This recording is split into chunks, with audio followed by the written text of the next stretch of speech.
An balimaw aw dɔn se tabali kɛnɛ kɔnɔ kunnafoni daminɛw de filɛ ninnu ye. Camion 300 falen dala dumuniw na minnu bɔla Burkina Faso u dola kunu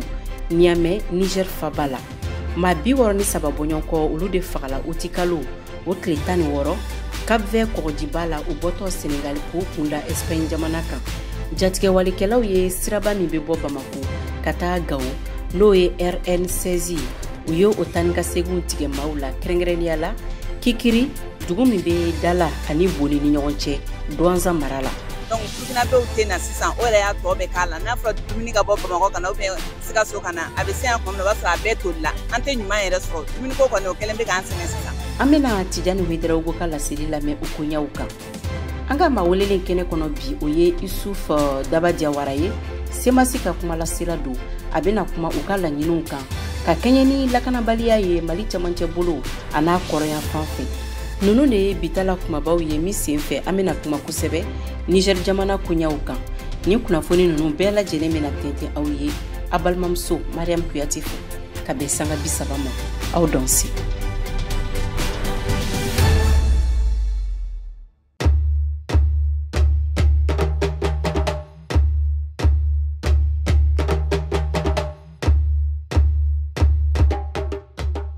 An balimaw aw ni sɔgɔma bi ye tarata ye kunnafoni daminɛna an y'a laseli kɛ ka kɛɲɛ ni ɲangini min bɛnnen don a bɛ waati bɔ Niger jamana kan CEDEAO jɛkulu fɛ camion 300 falen dala dumuniw na minnu bɔla Burkina Faso u dola kunu Niger jamana na. Kaba Jakite ale ka laseli don an ka lamɛn. Colonel Amadou Zaroume douane ɲɛmɔgɔ fɔlɔfɔlɔ Niger ye laseli kɛ AFP kunnafoniso ye k'a fɔ ko camion 600 ɲɔgɔnna jatew de falen sumanjalanw na ani dumunimafɛn wɛrɛw la de cira Niger ma Burkina Faso jamana fɛ. A ko o taabolo bɛna kɛ fiɲɛbɔda belebeleba de ye Niger jamana bolo. Juillet tile 30 la fanga d'Afriko sababu la CEDEAO ye ɲangili girimanba de da Niger jamana kan. Benin ani Nigeria olu y'u ka dancɛw datugu Niger ɲɛ ka gɛlɛya bila u ka magoɲɛfɛnw olu ladonnu na ka jamana kan. Niger jamana ɲɛmaw ka fɔ la camion 60 nunu lakanana Burkina Faso ani Niger jamana lakanakɛla sɔrdasiw de fɛ. Seydou Mie Zanaidu ne camion nunu bolibaga dɔ don ye sɛbɛntiyali kɛ AFP kunnafoni sɛbɛn mɔgɔw ye k'a fɔ ko u bɔra Kaya Burkina Faso fo Dori dugu la ka taa Niger kɔrɔyan fanfɛla sigidaw la sani u ka tɛmɛ Niger dancɛ la Tera dugu fɛ ka sɔrɔ ka u kunda Niamey kan. Burkina foroba fanga ne u bɛ CEDEAO ka ɲangili kɔnɔ halisa k'a masɔrɔ k'u ye fanga dafirili kɛ ɲɛmaw ye u ka dɛmɛ lase teliya la Niger sɔrɔdasi fanga dafirikɛlaw ma. Duniya keleya tɔnba ka bolofara min bɛ sumanw ani baloko dɛsɛw baaraw lawaleyaliw kɛ duniya ɲɛfɛ ye tɔgɔ ko programme alimentaire mondial PAM tun ye kangari belebele de gosi arabadon na dancɛ datuguli ani ɲangili ni bilali la Niger jamana kan ko sabila a bɛna sɔn ka kɛ gɛlɛyaba ye Niger magoɲɛ sumanw lasɔrɔliw la. An bɛna taa ni kunnafoniyaw ye Senegali jamana na Utikalo o tile 16 tɛmɛlen kurun dɔ bɔtɔ Senegal ni maa 101 tun bɛ a kɔnɔ n'a tun bɛ fɛ ka taa Espagne jamana kan nka a kurun kofɔlen tora kɔgɔji kɔnɔ Cap-Vert jamana na. Jate fɔlɔ minnu bɔla a yirala k'a fɔ ko mɔgɔ 63 olu de sala maa 38 olu kɔni sela ka kisi dɔw fɛnɛ ma ye. Su ni minnu kisila olu kɔni sera kunun Dakar ka bɔ Cap-Vert jamana na Senegali sɔrdasiw ka pankuru dɔ kɔnɔ.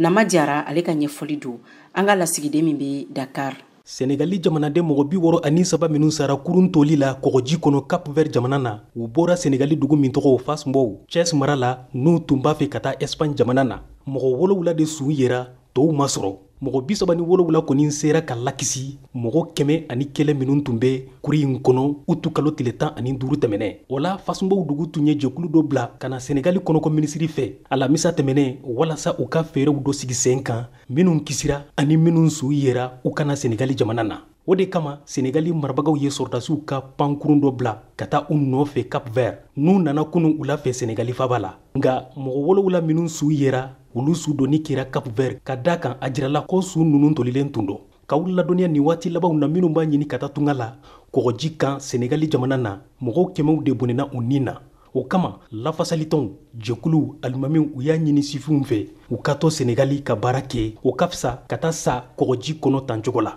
O la walasa ka dan sigi ni dɔgɔdɔgɔnin tali na kɔgɔji kan farajɛla jamanaw na juillet kalo kɔnɔ Senegali kɔnɔko minisiri Antoine Félix Ndiomou y'a jira k'u ye cakɛda dɔ bila sen kan walasa ka tungaladenw ka dɔgɔdɔgɔnin tagali in bali kɔgɔji kan. O cakɛda in de tɔgɔ la stratégie nationale de lutte contre la migration irrégulière. Nga hali bi tungaladenw ka dɔgɔdɔgɔnin tagali in kɔni ma dabila fɔlɔ. Senegali mara jɛkulu ka kuma lasela Abdul Karim Fofana y'a jira ko sa in na ko polisiw ye mɔgɔ 530 de minɛ n'u tun b'a fɛ ka taa tunga la dɔgɔdɔgɔnin na kɔgɔji kan. Minnu ka baarada ye tungaladenw tagali ye ko mɔgɔ 47 de minɛna u la ani kurun 9 fana minɛna. Juillet kalo tɛmɛnen in na fana Senegali marabagaw ye tungaladen 50 ko wɛrɛw de dɛmɛ ko nati Senegali ka bɔ Maroc. Nama Jara, Dakar, VOA Bambara. Ayiwa, an ye kunnafoniyaw sɔrɔ Bamako ni Gao sirabakana minnu tun tigɛlen don jihadimaw fɛ ko o siraw bɛɛ lajɛlen labilalen don ni waati in na ka sababu kɛ Mali soldasiw ka cɛsiriw ye. Abdul Nasir Idrissa ka bɔ Gao, an ka jɛ k'a lamɛn.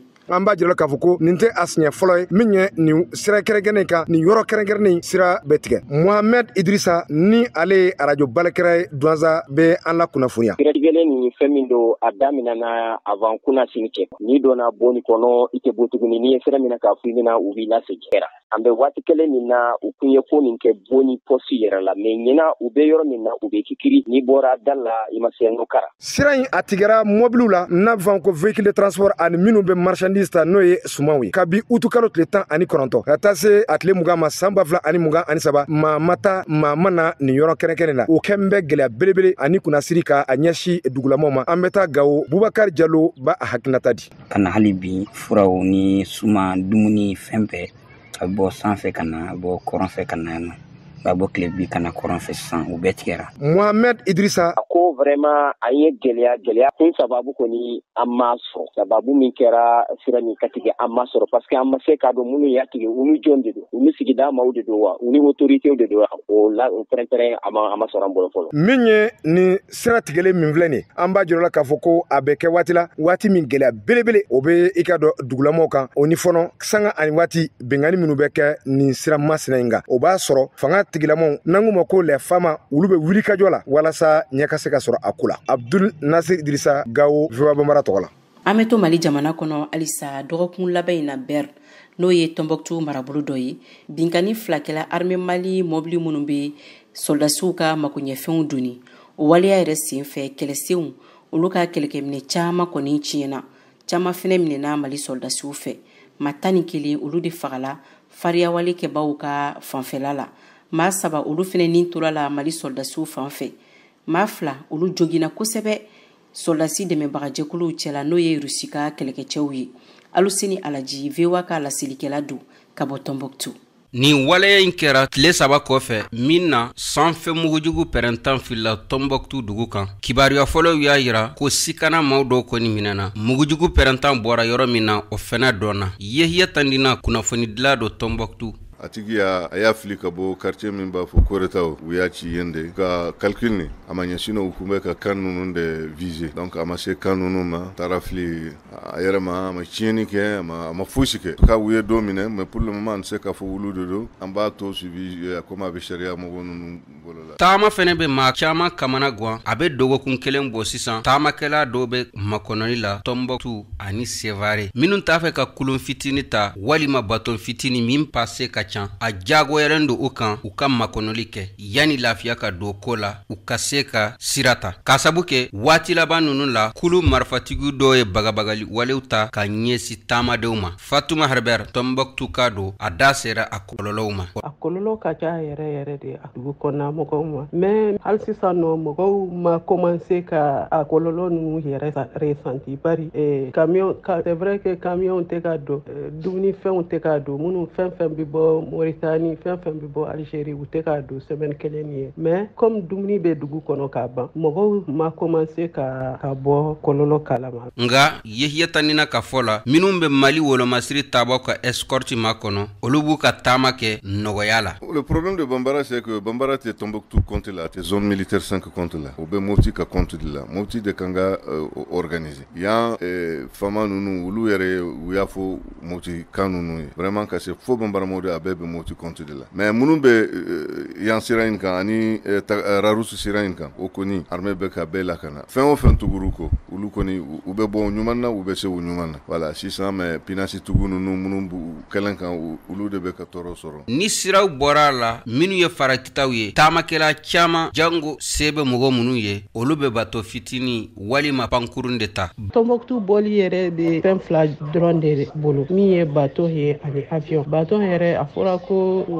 mɔgɔ ninnu ye marifa ci bateau la semaine dɔ in na mɔgɔw kɔni bɛ ka bateau ta ka na halisa bateau kɔni bɛ ka don halisa ka sangani taama ko gɛlɛya ye taji jɔyɔrɔ ka bɔ kosɛbɛ a la Tombouctou taji fanba bɛ bɔ Algérie ni fɛɛrɛw ma sɔrɔ kulu marifatigiw ka bagabali kan na o taji sɔrɔli bɛ sɔn ka kɛ gɛlɛya ye don nataw la k'a fɔ transporteur ni to ninnu u kana tɛmɛ ni mina ninnu ye en réalité o bɛ population de tɔɔrɔ mais o bɛɛ la armée bɛ escorte kɛ minnu bɛ taa dumuni bɛ don dumuni bɛ bɔ minnu bɛ armée mais minnu b'a fɛ ka sira in kɛ olu yɛrɛ ma olu kɔni u tɛ sira d'u ma mais fɛn fɛn bɛ tugu armée ko olu kɔni bɛ taa u bɛ segin ka na o de kama hali bi mɔgɔ ma dɛsɛ dumuni ko minnu ka gɛlɛya o ye minnu bɛ bɔ Algérie ni Mauritanie n'o ye carburant ko ye o de bɛ sɔn ka gɛlɛya dɔ sɔrɔ yan kabini MINUSMA mɔgɔw bɛ k'u kaminaw cɛ farinya tigilamɔgɔw ani kulu marifatigiw ka bingani wɛrɛ caman tara ka ɲɛsin Mali wolomasiri taabaw ma kɔnɔyanfan kan fila n'u tun ye MINUSMA mɔgɔw ka dagayɔrɔ ye o bilala Mali wolomasiri taabaw ka bolo kan ni Aluseyini Alhaji Kalaseli ye VOA Bambara tɔgɔ la ka bɔ Tombouctou.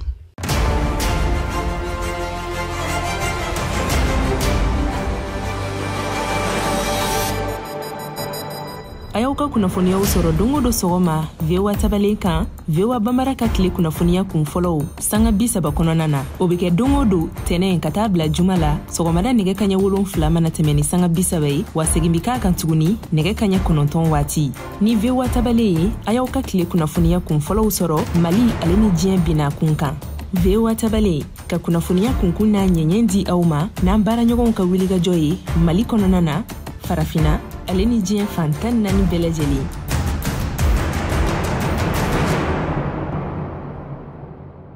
Ayiwa sisan an sela an ka mawuleli ma n'o ye Isufu Dabajawara ye Imam Mamuto Diko ale ka tɔn semasi u ka kumalasira don u ye communiqué kɛ min kɔnɔna na u y'a laɲini frontière tɛmɛ fanga ale n'a ka cɛdenw fɛ k'u ka kumaɲɔgɔnya kɛ ni marifatigiw ye minnu y'u bolonɔ bila bɛnkan sɛbɛ la ani kulu wɛrɛw yasa dansigi ka se ka kɛ binkani walew la Mali cɛmancɛ a n'a kɔrɔyan fan fɛ Isufu Jawara ale ɲiningala Mohamed Daɲogo fɛ ka bɔ Bamako an ka jɛku lamɛn.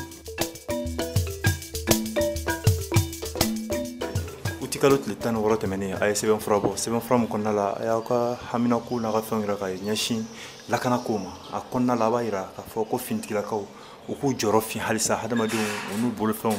olu lakanali la yala aw yɛrɛ bolo tɔkajɛ de b'a la wa? Effectivement, il y a fɔ cogo min na semaine tɛmɛnen semasi bureau national ye ɲɔgɔn ye kɛ an ka ɲɔgɔnyew senfɛ an kumana mun ye sécurité ko min bɛ jamana kɔnɔ insécurité min bɛ jamana kɔnɔ plutôt a kɛra centre a kɛra nord ye an ka communiqué bolil'o kan o hukumu kɔnɔna la an y'a yira k'a fɔ ko bibi in na gɛlɛyaba de bɛ centre kɔnɔna na o ni nord kɔnɔna la ka da sécurité kan n'i y'a lakɔlɔsi k'a fɔ village caman bɛ yen bi olu bɛ ka ci mɔgɔw bɛ ka faga jusqu'à ce que village bɛ ka déplacer yɛrɛ ka bɔ sigiyɔrɔ la ka taa sigi yɔrɔ wɛrɛw la o tɛmɛnen kɔfɛ an y'a ye k'a fɔ fana an ka finitigilakaw fana embuscade ni fɛnw bɛ ka da olu ye yɔrɔ caman na ka tila k'o da zone caman bɛ yen olu fana contrôle bɛ yen bi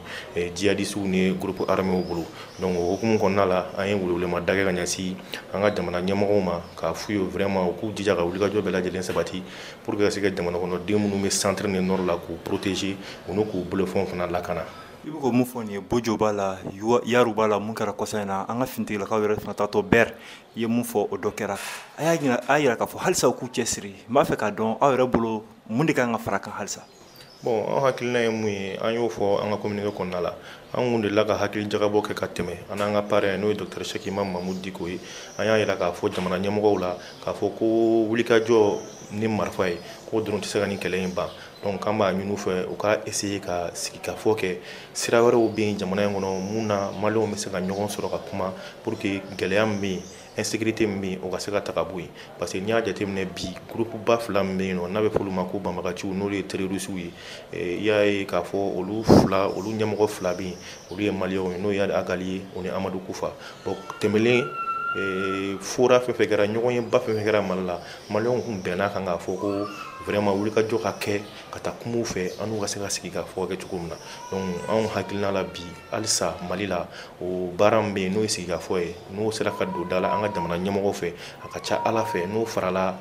baara minnu bɛ ka kɛ terrain kan a ka ca Ala fɛ o b'a to caman bɛ bɔ crise in na ala y'a ye k'a fɔ vendredi dɔrɔn fagali kɛra tuguni Banɲangara mara la donc an b'o de ɲini an ka jamana ɲɛmɔgɔw fɛ wulikajɔ ka sabati pour que ka mɔgɔw protéger et en même temps u ka essayer ka dialogue créer an ni banbagaci ninnu ni ɲɔgɔn cɛ pour que lafiya bɛ se ka na cogo min na jamana kɔnɔ. Dialogue kɔnɔna la a ka communiqué kɔnɔ halisa a yɛrɛ k'a fɔ ko sira caman wɛrɛw bɛ Mali kɔnɔ donc sigikafɔ o ye a dɔ ye an b'a dɔn k'a fɔ an ka tabiya la fɛn wɛrɛw bɛ yen yala a ka kuma tun bɛ ɲɛsin olu fana ma wa mun b'a to an yɛrɛ ka tabiyaw kɔnɔna la kɛlɛw ɲɛnabɔcogo an ka taa ɲini o dɔ la yala o dɔ b'a la wa? Effectivement o b'a la parce que n'i y'a fɔ n ko voie wɛrɛw bɛ yen ni mécanisme wɛrɛw bɛ yen nɔ o ye ka an ɲɛmada olu de kan fɔlɔ an fɛ yen farafinna yan surtout Mali la ni kɛlɛ kun kɛra mɔgɔw kun bɛ sɔrɔ mun bɛ se ka don mɔgɔw ni ɲɔgɔn cɛ ka kuma kɛ pour que mɔgɔw ka se ka ɲɔgɔn faamuya an bolo halisa o voies bɛ yen o mɔgɔw bɛ yan nɔ donc gouvernement ka essayer a n'olu ka fara ɲɔgɔn kan ka hakili jagabɔ kɛ mun b'a to nin laɲini mun fɔra tan o bɛ se ka sabati cogo min na. An y'a ye k'a fɔ mun ye a fɔ groupe armé signataires ma mun kɔni ye SEMA ni a ɲɔgɔnna wɛrɛw ye olu fana ni an ka finitigilakaw cɛ bi fɔ ɲɔgɔn kɔ caman bɛ yen yala e yɛrɛ bolo n'olu bɛnna a bɛ se ka na ni lakana dɔ ye ni yan? Effectivement an y'o de fɔ depuis don min na an y'a ye k'a fɔ ko MINUSMA ka tagaliko sabatira et que kanw bɛna sigi Mali armée ma an y'a ye k'a fɔ o hakilina ye o n'o baara ye n'o kɛra a bɛna yɛlɛmaba don accord ma ni groupe armé signataires ni ɲɔgɔn cɛ maintenant anw bolo CEMAC kɔnɔna la an bolo alternative kura de kan ka ɲini accord in na parce que ni MINUSMA mɔgɔw taara donc accord bɛna bila en difficulté donc alors que situation nous évoluera fɔlɔ gɛlɛya kun b'an ni groupe armé signataires de ɲɔgɔn cɛ mais bi terroristes fana sen donna a la donc pour nous alternative wɛrɛ kan ka ɲini a la mais mun ye sigikafɔ ye an ni groupe signataires ninnu ni ɲɔgɔn cɛ ne bolo gɛlɛya minnu bɛ yen bi ne sigikafɔ kɛra ka wulikajɔ kɛ ka sabati ka s'u ma a ka ca Ala fɛ problème mankan minnu bɛ yen olu bɛ se ka bɔ yen nɔ an yɛrɛ dalen b'o la.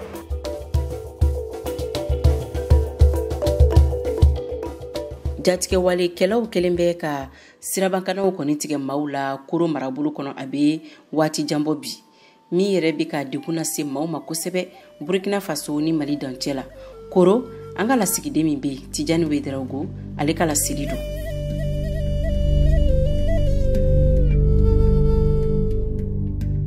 o ko Burkina sira jɔlen don k'u kɛmɛ ka sira tigɛ sira la donc mobili tɛ don an ka nafɛn bɛ bɔ yen de ka na. Siraba mun n'an b'a wele ko RN15 ni dɔw yɛrɛ k'a ma ko route de poisson o kɔni ye siraba ye mun bɛ bɔ Mopti ka tɛmɛ Koro ka taa Burkina ani jamana wɛrɛw la i n'a fɔ Lomé, Cotonou walima Ghana. Kabini lawale la sɔrɔ na siraw fɛ siraba in jɔyɔrɔ ka bon kosɛbɛ jagokɛlaw bolo. Hamadu Ɲangali ale kɔni ye jagokɛlaw ka tɔnden dɔ ye Koro a b'a ɲɛfɔ an ye. Minɛn minnu bɛ bɔ Wagadugu, Ghana,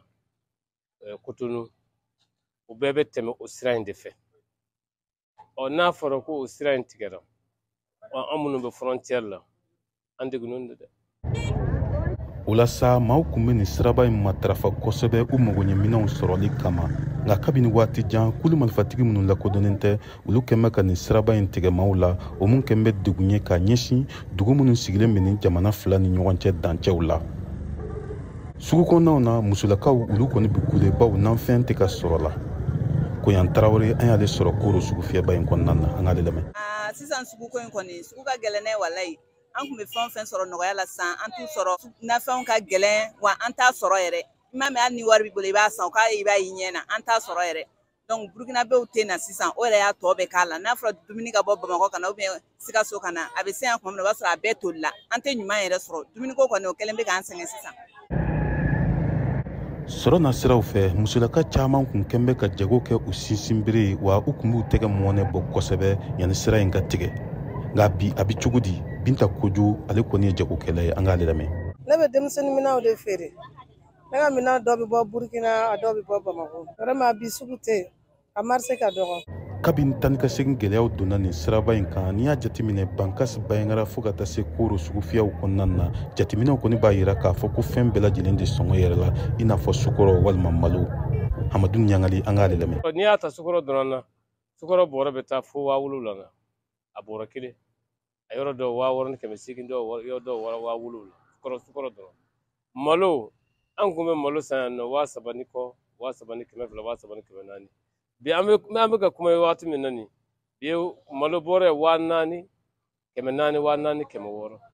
Sanni feere na siraw fɛ tuma caman sugufiyaw kɔnɔna na i b'a jateminɛ k'a fɔ ko sannikɛlaw ale ni feerelikɛlaw bɛ fɔ ɲɔgɔn kɔ ka sabu kɛ sɔngɔko ye. Alima Widarago ale ye nafɛn feerela ye an k'ale lamɛn. Fɔlɔ an kun bɛ nafɛn sɔrɔ cogoya min na a kun bɛ bɔ Burukina ka d'an ma cogoya min na tiɲɛ na an tɛ k'a sɔrɔ o cogoya la sisan gɛlɛyaba de b'a la an kun bɛ nafa mun sɔrɔ a la sisan an tɛ k'o nafa sɔrɔ a la an kɔni b'a la k'an ka baara don dɔrɔn n'o tɛ an tɛ ka nafa sɔrɔ a la Ala k'u ka tiɲɛ na. Nin dugu in kɔnɔna na bɛɛ lajɛlen kɔni b'i ta sɔrɔ a la bawo n'i y'a jateminɛ dugu kɔnɔnaw na caman ka sojɔw jɔlen don ka sabu kɛ siman gɛlɛya walima ntanya ye. Idrissa Bonkongo ale ye siman feerela ye Bankas an k'ale lamɛn. Bon siman yanni sira ka datugu an kun bɛ siman feere 1,100 bi comme sira datugulen bi an bɛ ka siman sɔrɔ a siman bɛ ka munumunu ka na d'an ma a transport cayara bon bi an bɛ ka siman feere sugu kɔnɔ 1,300. Fɔlɔngo ka bɔ Koro ka taa Burkina a transport kun bɛ taa 400 walima 500 la nka bi a bɛ cogo di Isaka Somboro ale ye maire ka dankan ye Koro a bɛ dɔɔni f'an ye o kow la. Mais pour que bi e ka se ka se Waigia f'i ka tɛmɛ Sikaso de fɛ ka bɔ ka taa Mopti ka bɔ Mopti ka na Segu ka bɔ Segu ka sɔrɔ ka sira wɛrɛ ta ka taa Sikaso o kɔfɛ de e bɛ sɔrɔ ka don Burkina a gɛlɛyalen don la. Ne kɔni bɛ welewelekan mun ɲɛsin an ka autorité ma u k'a essayer ka sira nin dayɛlɛ parce que n'a sira nin ma dayɛlɛ dɔrɔn a bɛ kɔlɔlɔ caman de lase an ma. Mali fintigilakaw ka ɲɛmɔgɔ dɔ mun kɔni sigilen bɛ Koro yan nka a y'a kanu a tɔgɔ ka to dugu la a ka ɲɛfɔli kɔnɔna na a y'a yira k'a fɔ ko jamana fila in kɔni bɛ ka fɛɛrɛ bɛɛ lajɛlen latigɛ walasa siraba in ka se ka dayɛlɛ. Tijani Wederawogo VOA Bambara tɔgɔ la ka bɔ Koro.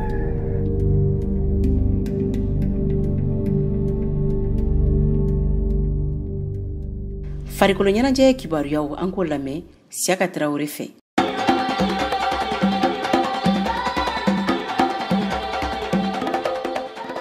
Farafinagun kan senantolanta kunda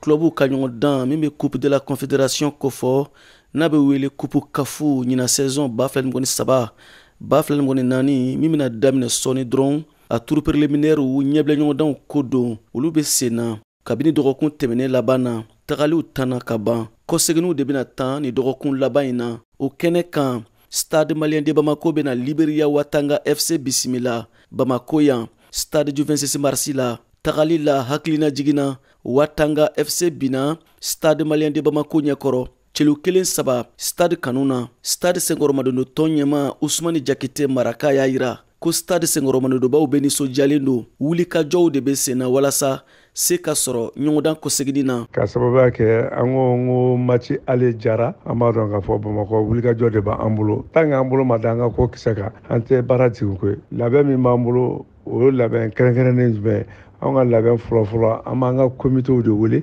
an n'an ka komitew bɛ sigi an b'a ɲɛfɔli ɲɛna komitew bɛ sigi ka taga a lase base ma o ye labɛn kunfɔlɔ ye a labɛn kunfɔlɔnan o ye wari de ye ka wari bɔ ka se ka an ka ɲɛmɔgɔw kɔkɔrɔma dɔn kosɛbɛ walasa internat ko ninnu b'a la supporters fana jɔyɔrɔ ka ye ni ko Senghor Madondo baw ni n'a ɲɔgɔnna ɲɔgɔndan na stade dɔrɔn tɛ Ousmane Jakite Maraka ka fɔ la n'a danna ko ɛsɛ supporters dɔrɔn a tɛ bɔli kɛ dɛ an bɛ Mali sportif bɛɛ de wele an bɛ bɛɛ de wele bɛɛ ka na kɛnɛ kan a ka kɛ fête ye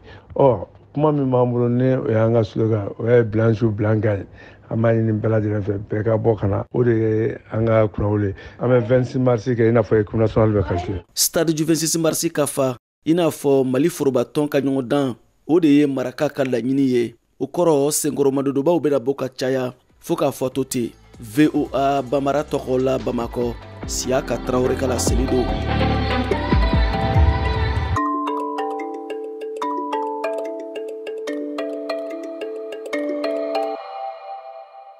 Sisan an ka malidenw lamɛn min bɛ o hakilina na ni waati in na.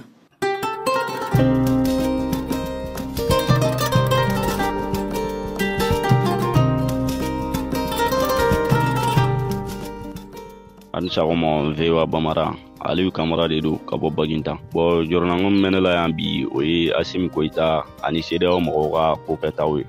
an b'a daminɛ ni Asimi Goyita ye fɔlɔ ka d'a kan maliyɛnw bɛ ka Asimi Goyita nɛgɛn k'a bila ko la o tɛ ko min laban dɔ quoi. Asimi Goyita ye ka fɛn o fɛn gɛn nin ka Faransi ka fɛn o fɛn interdit ne hakili la kɔni Modibo Keyita de la ka nin bɛɛ interdit. Donc ni Asimi Goyita nana ka bolo interdit a bɛ ne ɲɛna n'i bɛ yiri tigɛli daminɛ n'i b'a fɛ yiri ka faga kɔni i bɛ taa yiri tigɛ i bɛ yiri ju de tigɛ ka yiri faga mais ne taara yiri sanfɛlaw la kana ka yiri ju to yen jamana o jamana b'a fɛ ka taga ɲɛ e sirilen don jamana min kan na e ko k'i b'o jamana kɛlɛ o ye fu de ye. Asimi Goyita bɛ ka Faransi kɛlɛ ne kɔni fɛ nin ye ko fu de ye donc u kan'u yɛrɛ sɛgɛn mais ne kɔni bɛ conseil kelen di Asimi mɔ a n'a jɛɲɔgɔnw mɔ n'u kɔni bɛ hɛrɛ fɛ n'u ye bɔra fanga la dɔrɔn u ka Mali bila u ye fanga in bila dɔrɔn u ka Mali bila min ɲɔgɔnna a y'a sanogo sɔrɔ ɲɔgɔnna kelen bɛ Asimi de sɔrɔ parce que maliyɛnw bɛ k'a nɛgɛ k'a bila ko la ko min y'a lɔ a tɛ ko min laban dɔn o gurupu foyi ma wuli farafinna ye ani Faransi ko min nana ka na jɔnya juru in tigɛ ka bɔ farafinw sen na ko Faransi ma gurupu min ci o jɛkulu foyi ma wuli farafinna mais n'i y'a ye Faransi tɛ ka CEDEAO ci ti se ke CEDEAO bolo baara de la CEDEAO bolo baara de la farafinna jamana o jamana b'a fɛ ka taa ɲɛ bɛɛ bɛ taa ɲɛ sira dɔn farafinna arabu jamanaw lajɛ kɛ Algérie ye Faransi bila k'a ka kan bila k'a ka fɛn bɛɛ bila ne kɔni b'a dɔn Mali surasi o surasi man'i tugu ko a bɛ taa kɛlɛ la Niger o kɔni o y'a dabɔ a kama parce que n'o sara kɔni bɛɛ y'o dɔ dabɔ kan mɔ don parce que Faransi ka complice de don pour que ka se ka farafinw faga ka ban an bɛɛ bɛ jɔnya juru in tigɛ cogo dɔn Algérie ni arabu jamana tɔw Tunisie ni Maroc ninnu y'u ka jɔnya juru tigɛ togoya min na Faransi ka jɔnya juru tigɛ an bɛɛ ɲɛ b'a togoya la an bɛɛ b'a dɔn n'i y'a ye farafinna ɲɛmɔgɔw tɛ taa o sira fɛ fɔ ka i ta kɛ manamanakow ye donc voilà o de tun bɛ ne fɛ. Tɛnɛmagan Bagayogo don ka bɔ Farajɛrɔ Konkan Sibi mara la n sigilen bɛ Bamakɔ commune 4 la Sebenikɔrɔ n b'aw tanu k'aw barika da aw ka baara la aw ni cɛsiri kibaruya min bɛ ne bolo ka ɲɛsin golofinna ma n b'a fɔ golofinna ɲɛmɔgɔw ye vraiment k'u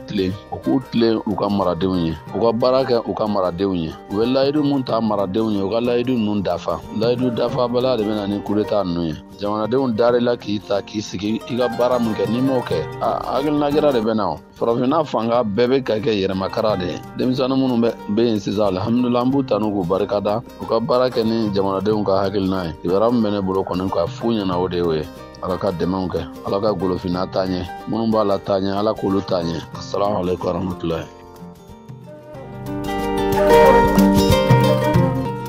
Ne tɔgɔ Sidi Mohamed Sɛnpara n ye yiriforotigi ye n ye commerçant n sigiyɔrɔ bɛnnen don Banama ma Mali kɔnɔ an ka mɔgɔkɔrɔbaw b'a fɔ ko bɔ i k'i ɲɔgɔnnaw lajɛ ko filɛli dan ye o de ye ne ko an tɛ se ka nasaraw lajɛ misaliya ni Europe ta tuma min na Espagne ka Barcelona ninnu wulila k'u b'u ka référence ta Europe bɛɛ y'i jɔ Espagne kɔkɔrɔ pour que ka se ka baara in bali parce que ni dɔ ta jara dɔ yɛrɛ ta bɛ na i b'a ye Afrique de kɔnɔ jamana dɔ bɛ k'a bɛ attaquer i sigiɲɔgɔn jamanaw bɛ wuli ka fara i jugu kan k'i kɛlɛ tuma min na ni nasara k'u bɛna bin Libi kan Mali président Amadu Tumani Ture a y'a jira k'a fɔ ko a ma jɛn n'a ye minnu y'u sigi ka Libi Kadafi to yen kɛlɛ wulilen Kadafi taara janjo fɛ u tila ka kɛlɛkɛlɛ wuli ka n'a bin Mali kan hali minnu ka jariw ye bi a bɛɛ bɛ k'i ta sɔrɔ a la mana hɛrɛ n'a nana sigi ɲɔgɔn fɛ i bɔ a kalama n'a nana tɔɔrɔ n'a nana sigi ɲɔgɔn fɛ i bɔ a kalama an ka ɲɔgɔn minɛ nasara ninnu t'an fɛ an t'u fɛ mɔgɔ b'i yɛrɛ de fɛ an ka kɛ n yɛrɛ fɛ ala ka tile yɛrɛ merci.